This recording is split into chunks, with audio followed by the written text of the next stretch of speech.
ইউরোপের অর্থনীতির নানা চ্যালেঞ্জের মুখে বেশ কয়েকটি দেশ নতুন কর নীতি গ্রহণ করছে, যার মধ্যে অন্যতম এক্সিট ট্যাক্স। এই কর ব্যবস্থার লক্ষ্য ধনীদের দেশ ত্যাগে নিরুৎসাহিত করা এবং বিদেশে বিনিয়োগের আগে সরকারের জন্য একটি অতিরিক্ত রাজস্ব উৎস তৈরি করা। জার্মানি ইতোমধ্যে এক্সিট ট্যাক্স চালুর সিদ্ধান্ত নিয়েছে। 2025 সালের জানুয়ারি থেকে নতুন নিয়ম কার্যকর হবে, যেখানে কেউ যদি 5 লাখ ইউরোর বেশি বিনিয়োগ ফান্ড নিয়ে দেশ ছাড়তে চান, তাহলে তাকে জার্মানিতে অর্জিত মুনাফার উপর আয়কর দিতে হবে। একমাত্র জার্মানিই নয়, নরওয়েও এমন পদক্ষেপ নিয়েছে।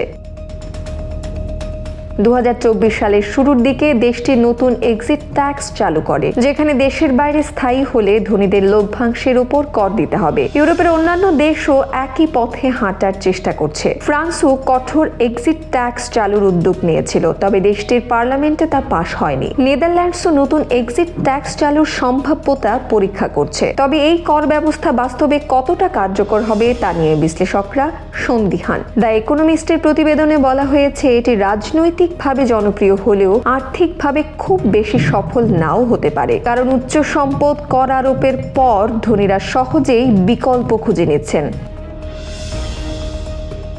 যেমন নরওয়েতে উচ্চ সম্পদ কর চালুর পর বহু ধনী সুইজারল্যান্ডে চলে যান, যার ফলে নরওয়ের বৃহত্তম ব্যাংক এনডিবি সেখানে একটি অফিস খুলতে বাধ্য হয়। এমনকি নরওয়ের সোশ্যালিস্ট পার্টি লজ্জার দেয়াল নামে একটি উদ্যোগ নেয়, যেখানে কর ফাঁকি দেওয়া বা দেশ ত্যাগী ধনীদের নাম প্রকাশ করা হয়। তবে ইউরোপীয় আইন বিশেষভাবে এক্সিট ট্যাক্স বাস্তবায়নকে কঠিন করে তুলতে পারে। বিশেষজ্ঞদের মতে, জার্মানির নতুন নিয়ম ইউরোপীয় ইউনিয়নের পুঁজি চলাচলের স্বাধীনতা সংক্রান্ত আইন লঙ্ঘন করতে পারে, যা নিয়ে ভবিষ্যতে আইনি চ্যালেঞ্জ দেখা দিতে পারে।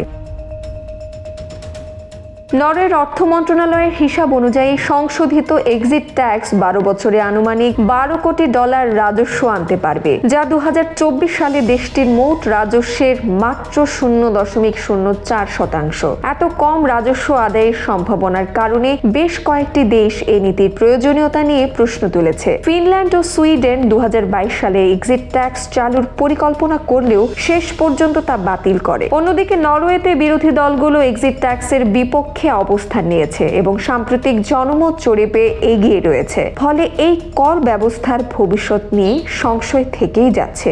এমন পরিস্থিতিতে প্রশ্ন উঠছে, এক্সিট ট্যাক্স কি আদৌ ধনীদের আটকে রাখতে পারবে, নাকি এটি আরো বেশি ধনীদের দেশ ছাড়তে উৎসাহিত করবে?